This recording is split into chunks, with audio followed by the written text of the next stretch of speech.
নবম শ্রেণীর সকল ছাত্রছাত্রীকে গুড আফটারনুন। আজকে আমরা দেখো যেইটা আলোচনা করব, যে টপিকটা নিয়ে, সেটা হচ্ছে আমরা তো অজৈব উপাদান পড়ছিলাম। জীবদেহের অজৈব উপাদানের মধ্যে আমরা জল, অ্যাসিড, ক্ষার পড়ে নিয়েছি। আজকে পড়ব কি লবণ, তাই না? তো আজকে লবণ থেকে শুরু করি। তো লবণটা কি দেখো, আমরা অ্যাসিড আর ক্ষারটা যেহেতু আগে পড়ে নিয়েছি, তাহলে সেখান থেকে লবণটা পড়তে আমাদের সুবিধা হবে। তো লবণের সংজ্ঞাটা পড়ব যে কোনো অ্যাসিডের প্রতিস্থাপনযোগ্য হাইড্রোজেন পরমাণু। তাহলে একটা অ্যাসিডের প্রতিস্থাপনযোগ্য হাইড্রোজেন পরমাণু, ঠিক আছে? এবং কোনো ধাতু বা ধাতুধর্মী মূলক দ্বারা প্রতিস্থাপিত বা আংশিক প্রতিস্থাপিত হলে যে যৌগ উৎপন্ন হয় তাকে লবণ বলে। তাহলে কোনো অ্যাসিডের প্রতিস্থাপনযোগ্য হাইড্রোজেন পরমাণু, ধরো এইচসিএল একটা অ্যাসিড, তাহলে এর প্রতিস্থাপনযোগ্য হাইড্রোজেন পরিমাণ মানে কি এইচ।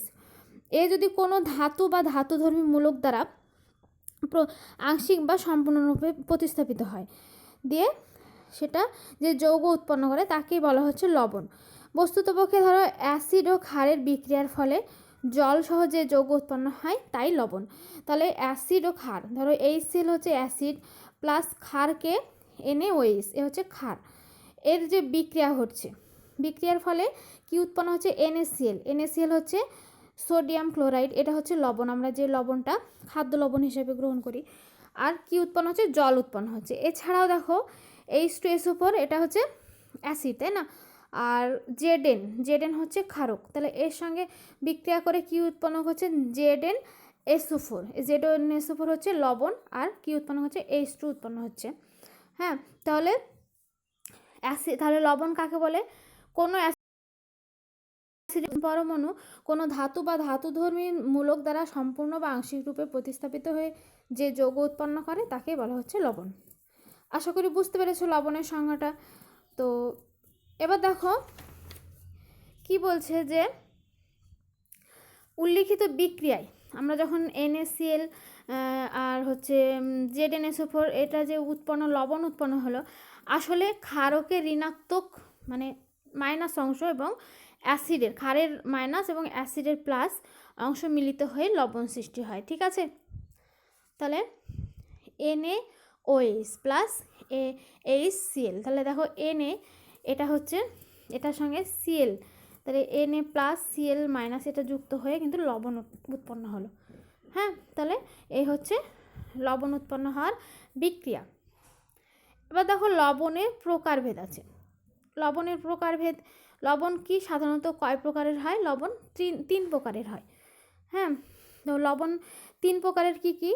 সমিত লবণ বা প্রশম লবণ, তারপর হচ্ছে তোমার আম্লিক বা বাই লবণ, আম্লিক লবণ বা বাই লবণ, এবং ক্ষারীয় লবণ। তাহলে লবণ কয় প্রকার? তিন প্রকার, সমিত লবণ, আম্লিক লবণ আর বাই লবণ, ঠিক আছে?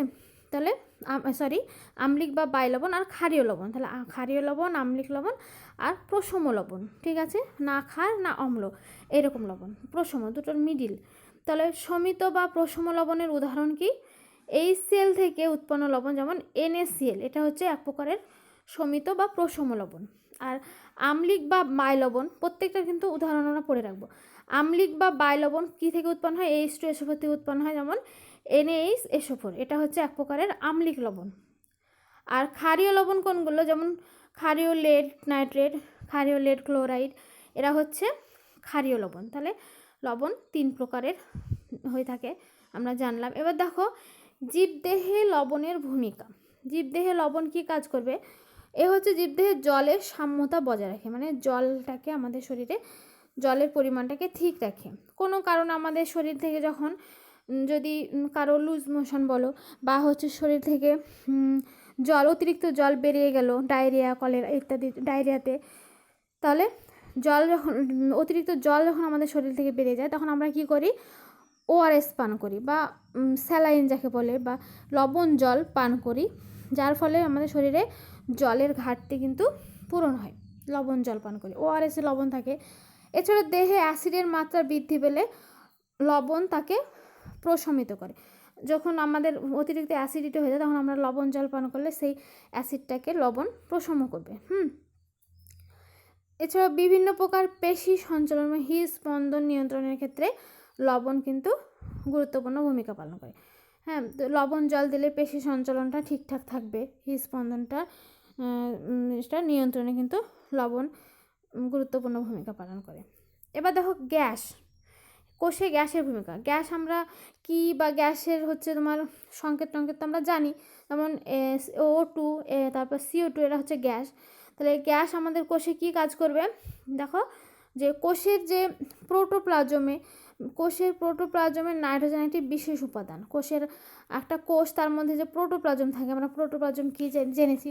প্রোটোপ্লাজম কি গো, প্রত্যেক সজীব কোষে এক প্রকার যে অর্ধতরল জেলির মতো সজীব পদার্থ থাকে তাকেই প্রোটোপ্লাজম বলে, তাই না? তাহলে প্রত্যেক সজীব কোষে যে অর্ধতরল জেলির মতো পদার্থ থাকে সেটাই প্রোটোপ্লাজম। তাহলে কোষের প্রোটোপ্লাজমে নাইট্রোজেন একটা গুরুত্বপূর্ণ উপাদান বা বিশেষ উপাদান। তাহলে নাইট্রোজেন একটা গ্যাস, এটা হচ্ছে কোথায় থাকে, প্রোটোপ্লাজমে থাকে। এছাড়াও শ্বসন ক্রিয়ার জন্য আমরা যে এই যে সব সময় আমাদের শরীরে যে শক্তি উৎপাদন, শ্বসনের জন্য আমরা শক্তি পাচ্ছি, অক্সিজেনটা বিশেষ গুরুত্বপূর্ণ গ্যাস, তাই না? আমরা শ্বাসকার্য চালানোর জন্য যে অক্সিজেন সেটা কিন্তু গ্রহণ করছে এবং জারণ ক্রিয়ায় এই অক্সিজেন অংশ নেয়। অক্সিজেন জারিত হয়ে জারণ ক্রিয়ার ফলে কি উৎপন্ন হয়, কার্বন ডাইঅক্সাইড উৎপন্ন হয়। হ্যাঁ, তাহলে অক্সিজেন আর কার্বন ডাইঅক্সাইড তাহলে অক্সিজেনের জারণ ক্রিয়ায় কি উৎপন্ন হচ্ছে, কার্বন ডাইঅক্সাইড উৎপন্ন হচ্ছে। অপরপক্ষে উদ্ভিদের সবুজ কোষে যে খাদ্য তৈরির জন্য কে কাজ করছে, কার্বন ডাইঅক্সাইড। তাহলে কোষে গ্যাসের ভূমিকাটা বুঝতে পেরেছে, অক্সিজেন, কার্বন ডাইঅক্সাইড এবং নাইট্রোজেন গ্যাসের ভূমিকা আমরা জানলাম। তাহলে আমাদের জীবদেহের অজৈব উপাদান সম্পর্কে কিন্তু আমরা জেনে নিলাম। তাহলে অজৈব উপাদান কি কি জেনেছিলাম, জল, অ্যাসিড, ক্ষার, লবণ আর গ্যাস, এগুলো আমরা জানলাম। এবার দেখো জৈব উপাদান। তাহলে জীবদেহের দেহ গঠনে যেমন অজৈব উপাদানের প্রয়োজন, তেমনি জৈব উপাদানেরও বিশেষ প্রয়োজন হয়, তাই না? জৈব পদার্থগুলি সাধারণত কি দিয়ে তৈরি হয়, কার্বন, হাইড্রোজেন সহযোগে, এছাড়া অক্সিজেনও থাকে। তাহলে কার্বন আর হাইড্রোজেন সহযোগে গঠিত হয়। আর জীবিত কোষের গঠন কাঠামো তৈরি ছাড়াও শক্তি সঞ্চয়, শক্তি উৎপাদন, বৃদ্ধি, পুষ্টি, ক্ষয়পূরণ ইত্যাদিতে জৈবিক কার্যগুলি সম্পন্ন করতে কে লাগে, জৈব উপাদানগুলো কিন্তু কাজ করে। তাহলে কি জীবদেহের জৈব উপাদানের কি কাজ করে জৈব উপাদান, জীবদেহে শক্তি সঞ্চয়, শক্তি উৎপাদন, বৃদ্ধি, পুষ্টি, ক্ষয়পূরণে সাহায্য করে। আর জৈব অণুদের দুভাগে ভাগ করা হয়। তাহলে জৈব উপাদান বা জৈব অণুদের কয় ভাগে ভাগ করা যায়, 2 ভাগে। কি ক্ষুদ্র অণুসমূহ আর বৃহৎ অণুসমূহ, ঠিক আছে? তাহলে আমাদের জীবদেহে অজৈব উপাদানের পাশাপাশি কি উপাদানের প্রয়োজন বা কি উপাদান কাজ করে, জৈব উপাদান।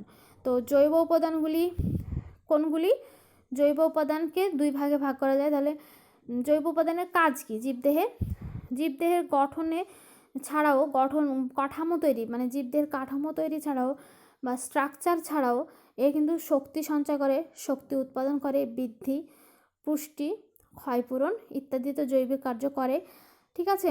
আর জৈব অণুদের বা জৈব উপাদানকে 2 ভাগে ভাগ করা যায়। কি বৃহৎ অণুসমূহ আর ক্ষুদ্র। তাহলে জৈব অণু তাকে কয় ভাগে ভাগ করা যায়, 2 ভাগে, বৃহৎ অণুসমূহ আর ক্ষুদ্র অণুসমূহ। তো ফার্স্টে আমরা জানবো যে ক্ষুদ্র অণুসমূহ কোনগুলো, যেমন হচ্ছে সরল শর্করা, amino acid, fatty acid, nucleotide, এরা হচ্ছে ক্ষুদ্র অণুসমূহ। আর বৃহৎ অণুসমূহ মানে কি, ক্ষুদ্র অণু একে একে যুক্ত হয়ে তৈরি হয় বৃহৎ অণু, মানে ক্ষুদ্র অণু একত্রিত হয়ে তৈরি হবে বৃহৎ। তাহলে অনেকগুলো সরল শর্করা মিলে তৈরি হয় জটিল শর্করা, অনেকগুলি অ্যামাইনো অ্যাসিড নিয়ে গঠিত হয় প্রোটিন, অনেকগুলি ফ্যাটি অ্যাসিড নিয়ে তৈরি হয় লিপিড বা ফ্যাট, অনেকগুলো নিউক্লিওটাইড ও নিউক্লিওসাইড নিয়ে তৈরি হয় নিউক্লিক অ্যাসিড। বুঝতে পেরেছো? তাহলে ক্ষুদ্র অণুসমূহ কারা, সরল শর্করা, amino acid, fatty acid, nucleotide. আর বৃহৎ অণুসমূহ হচ্ছে জটিল শর্করা, প্রোটিন, লিপিড আর হচ্ছে নিউক্লিক অ্যাসিড। তাহলে এই হচ্ছে সরল অণুসমূহ আর বৃহৎ অণুসমূহ। এবার দেখো আমরা ফার্স্টে পড়বো যে ক্ষুদ্র অণুসমূহ বা সরল শর্করা থেকে শুরু করবো। তাহলে ক্ষুদ্র অণুসমূহের মধ্যে কারা কারা পড়ছে, সরল শর্করা, অ্যামাইনো অ্যাসিড, ফ্যাটি অ্যাসিড আর নিউক্লিওটাইড। তো ক্ষুদ্র অণুসমূহ ফার্স্টে আমরা পড়ছি সরল শর্করা। তো একটি সরল শর্করা নাম কি, গ্লুকোজ। তাহলে জটিল শর্করা ভেঙেই কিন্তু সরল শর্করা উৎপন্ন হয়। তাহলে একটা ধরো জটিল কিছু ভেঙে কি তৈরি হয়, সরল। যেমন একটা বাড়ি তৈরি করতে অনেকগুলো ইট প্রয়োজন, তাহলে বাড়িটা হচ্ছে জটিল আর সরলকে ইটগুলো। তেমনিভাবে জটিল শর্করাকে ভাঙলেই সরল শর্করা উৎপন্ন হয়। তাহলে গ্লুকোজ হলো পরিচিত সরল শর্করা। তাহলে একটা সরল শর্করার উদাহরণ কি, গ্লুকোজ। এটি কি কি নিয়ে গঠিত, আমরা গ্লুকোজের সংকেত আগে পড়েছি হয়তো। তাহলে C6H12O6। তাহলে এখানে সংকেত থেকে আমরা কি কি বুঝতে পারছি, এখানে কি কি আছে, কার্বন আছে, সি মানে কার্বন, এইচ মানে হাইড্রোজেন, ও মানে অক্সিজেন। তাহলে গ্লুকোজ কি কি নিয়ে গঠিত, এটি হচ্ছে কার্বন, হাইড্রোজেন আর অক্সিজেন নিয়ে গঠিত। আর এর সাধারণ সংকেত কি, গ্লুকোজের সাধারণ সংকেত কি, আমরা কি বলবো, C6H12O6। তাহলে এতে তোমার অনুপাত কি, কার্বনের অনুপাত কত থাকবে, অক্সিজেনের অনুপাত কত থাকবে, আর হাইড্রোজেনের অনুপাত কত থাকবে। কার্বন যেহেতু 6, তার মানে এখানে 1 অনুপাতে আছে।